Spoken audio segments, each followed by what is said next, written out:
I always knew that this was going to be a step that I would take. At first, I was a little hesitant because I knew things were going to change, but then I decided it was the right decision to make. So on the 1st of January 2004, my journey began and I finally decided to put on the hijab. Every girl who puts on the hijab is faced with some sort of obstacle. For some, it's their families not wanting them to wear it. Others have self-esteem issues with it. Others face doubts about it. The challenge I faced was one that many others have also faced.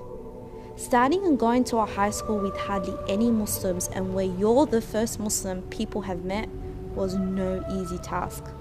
As teenagers, fitting in is the most fundamental thing in high school. Having no friends in high school is something every teenager tries to avoid.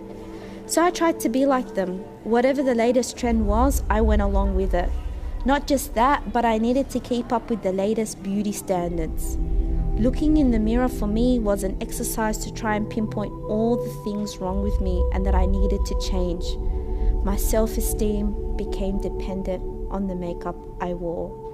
On top of this, there was no way I could hide the fact that I was not like the other kids at school. I was embarrassed and I would often ask myself why I needed to be so different.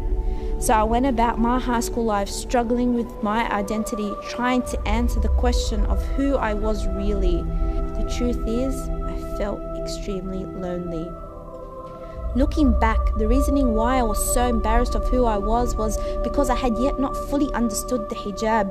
I thought the hijab was purely about modesty. I thought the hijab was there just to protect women from the gaze of men.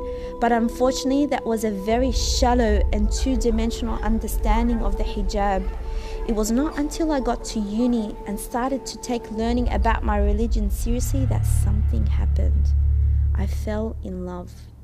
I fell in love with the hijab because I came to understand that it was not simply a piece of fabric draped over my body to conceal beauty and preserve modesty.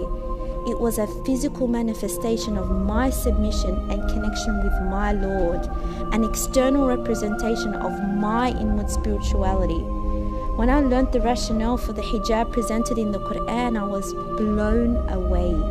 Not only did it shatter my shallow understanding of the hijab, it proved to me God had validated my beauty. Therefore, I need to make the most of the opportunities and blessings I've been gifted with. Knowing this has actually pushed me to constantly improve myself and ensure my actions and character are in line with the teachings of Islam. But we need to understand that by wearing the hijab, I'm not declaring I am Islam. Rather, I am a Muslim, meaning I'm someone who is trying to follow this religion, who accepts it as the truth, sees beauty in it, and hopes to beautify myself with it. Ultimately, no one is perfect. As humans, we're susceptible to making mistakes. The hijab doesn't make you a more perfect or righteous human being. Rather, it's a constant reminder to keep striving and excel in your personal and spiritual development. Remember, no matter how dark the world gets, be like that star that stands out and shines the way for others to see.